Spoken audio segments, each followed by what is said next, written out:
So guys, good morning and welcome here from the town of Zaslavl, just outside Minsk. And here I'm actually on a very interesting tour of pre-1939 parts of Belarus that actually used to be part of Poland.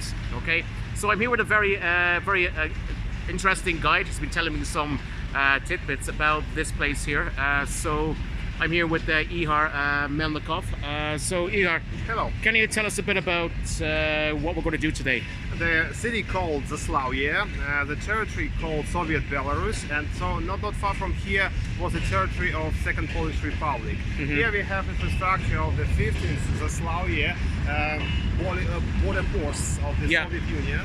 So we have here headquarters, and we have here barracks where lived the Soviet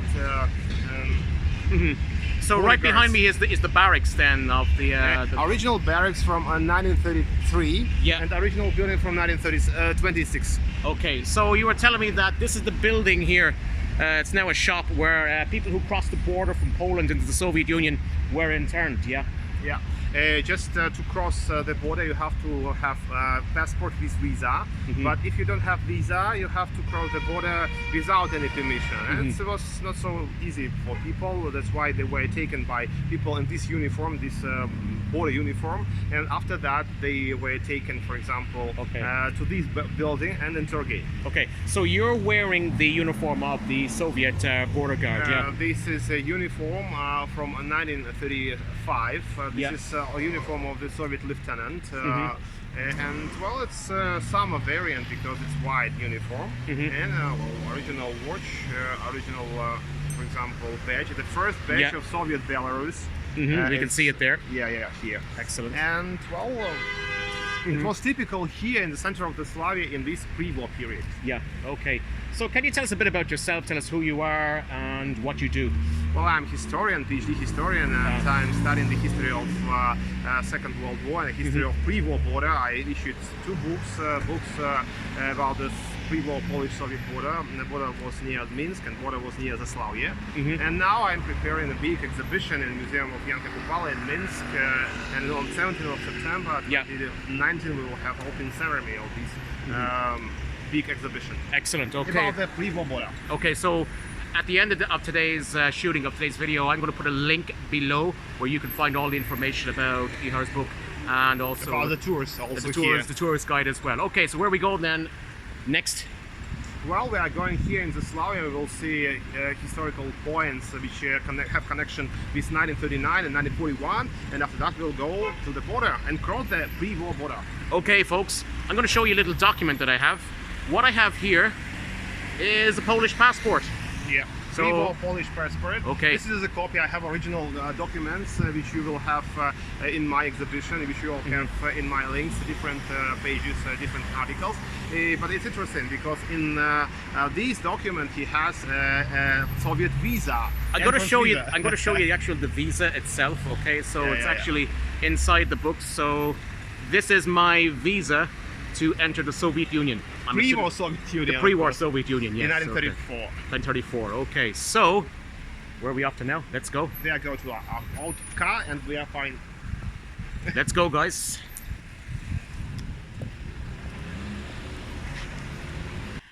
Alright guys, welcome back. So, Ihar, where exactly are we right now? In the interwar period, Soviets built something like 300 pillboxes on the border between Poland and Soviet Union. They were built especially to meet Polish troops here on the border. Poles have a lot of infantry, a lot of cavalry, so these pillboxes were especially for cannon not for cannon guns, for machine guns. And they were very good for example, infantry. Yes. Okay. So right now I can see here in front of me at the pillbox, we can see kind of a trap door here. Yes, it's an entrance door. This is the entrance door. Yeah. You can enter this building and you can go there, but now it's closed. But it's interesting because here we have a small museum here. Yeah. It's interesting that, for example, in the interwar period, Polish intelligence have a lot of information about that. For example, from my collection, different documents that they put a whole history of this Minsk defense line. And for example, a big so we have a map here, map of the first pillboxes here on the level of the Soviet-Polish border. And the whole, for example, documents of the pillboxes here, Soviet pillboxes, and well, big map of the whole line, whole defense line of the Soviet pillboxes on the border between Soviet Union or Soviet Belarus and Second Polish Republic. Okay, and this stamp here is from the KOP. This is Polish special corps which protected the Polish-Soviet border. Okay, so pretty much Poland had some good intelligence. Yes, here on this level of the border, they just have a lot of agents. Of course, there were a lot of arrested. A lot of people were arrested on this border, but of course, a lot of people prefers to give this information to the Polish intelligence to receive passport or citizenship or something like that. Okay, all right. So let's move on then. Let's have a little look around the pillbox here. Okay, so oops, run down a bit of a hill here. Well, up a hill. All right. So right here in front of me is the actual pillbox itself. You can see. It's, I don't know if it's been damaged, ravaged over time and so on. We actually have a couple of bullet holes in the pillbox here behind me. Okay, this is the pillbox. So, Ihar, then, this pillbox, can you tell us a bit about it?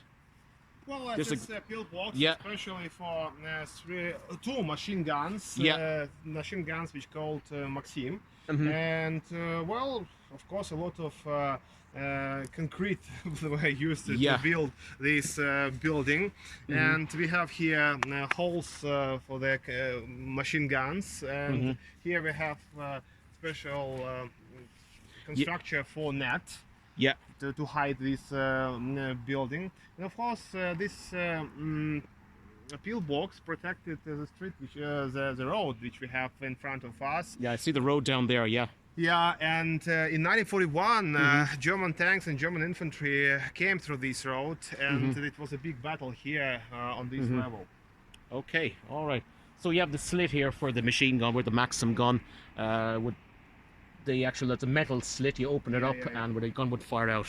Very interesting. It was very good for battle against, for example, Polish infantry. But it was not so not so good for the German tanks. In 1941, but a lot of pillboxes here and another pillboxes for cannon guns, for example. They fought very bravely in 1941 when the Germans attacked Soviet Union. Okay, all right. So where are we going next?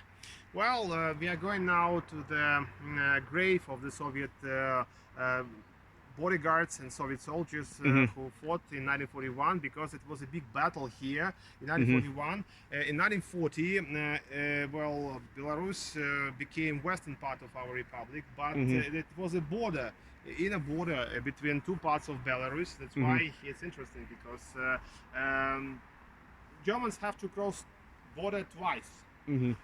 First border on Brest and Grodno, the second border here in the center of Belarus. Okay, all right. So you can see how thick the concrete is. Yeah. Absolutely. Okay, so let's move on then to the next place. Here you can see. So we're back again. So just before we leave the actual bunker, here we have some kind of it's a periscope. Periscope.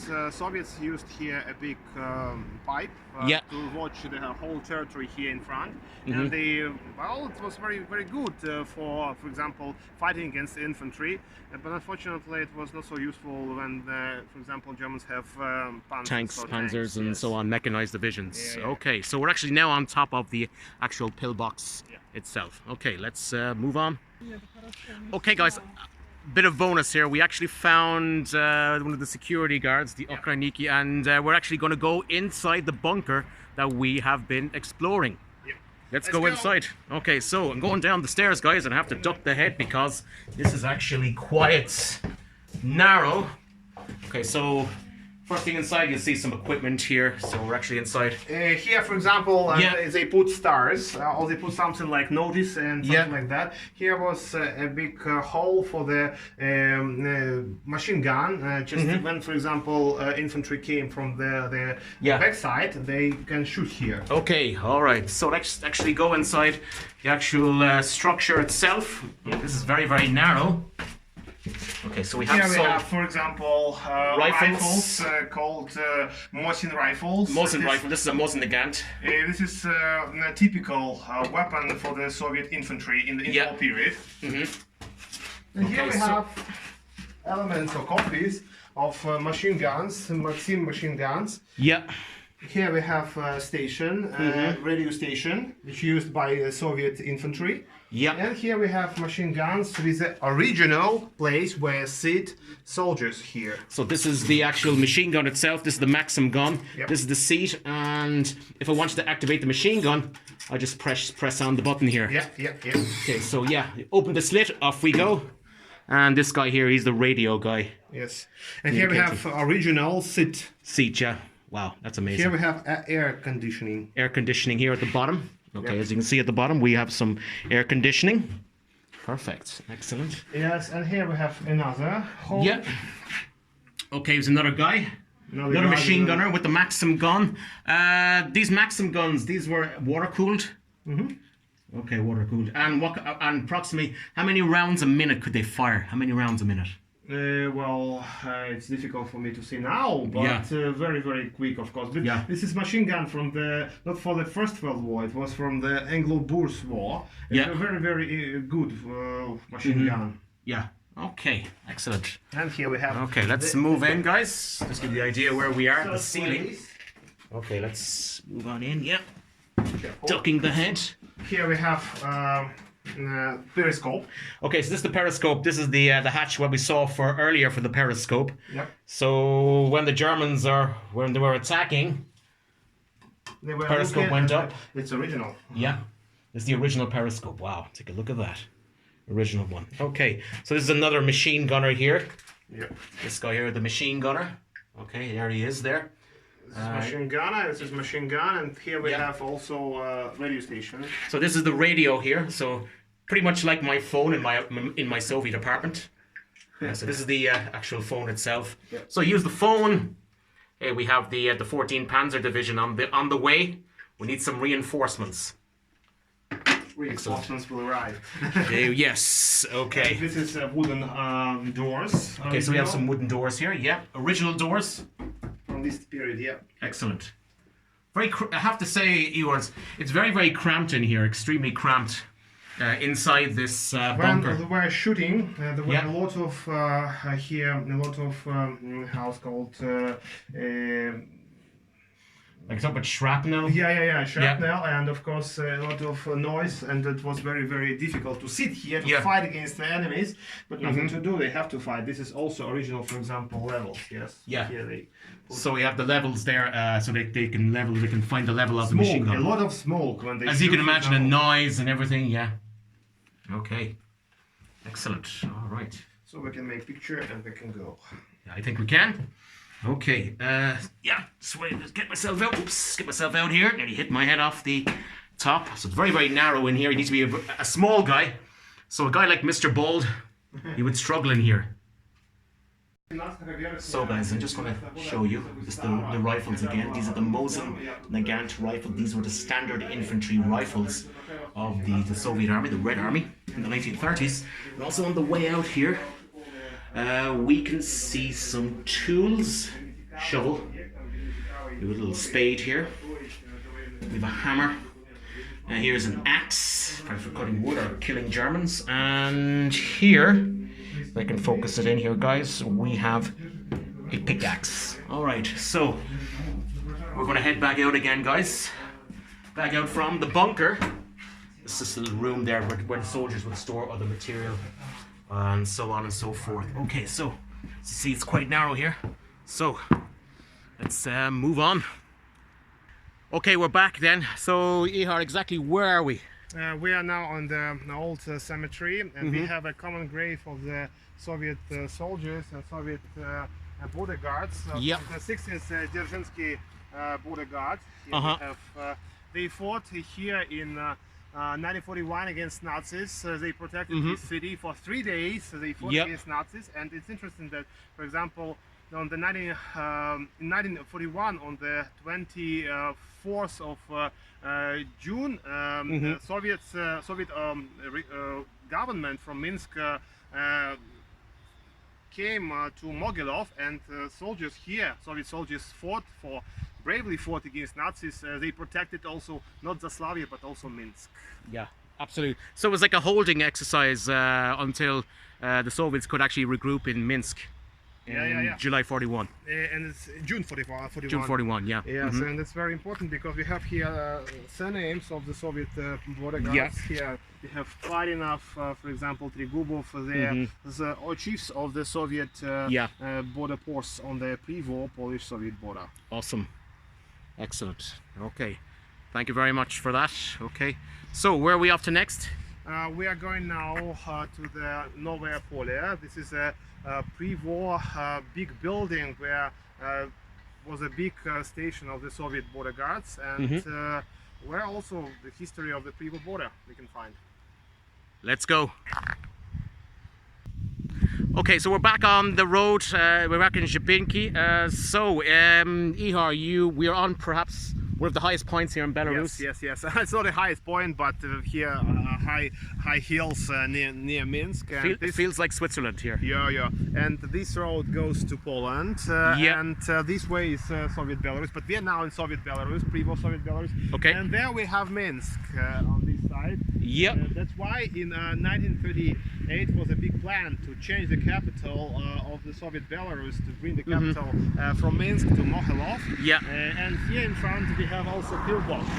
Yeah. It's difficult to see, but in front of it we have a pillbox. A lot of pillboxes. Okay. Pillboxes, and some of them fought against Nazis in 1941. That's why we have here buildings of Minsk, and something like 20 kilometers from Minsk we have here. Okay, so we're actually quite near to Minsk and also quite near to the Polish border. Yes. By the way, Ihar, my documents are ready. He had a passport, he had a visa, so we are going now to Novaya Pole, to the point where was the border post, and after that we will cross the border. Let's go. Let's go.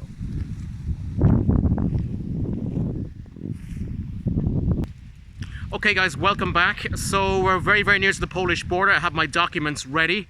So the house behind me was once a palace, but right now, at the time, Ihar, what exactly was it at the time? Well, in the interwar period, this was a big headquarters of the Soviet 15th Zaslavl border guards unit, and here were sitting Soviet soldiers in this uniform, and they were in the interwar period, and even in 1940 here was a big office, can say a big building of the Soviet border guards. But before the Soviet Bolsheviks war, it's interesting to say that this house was belonging to the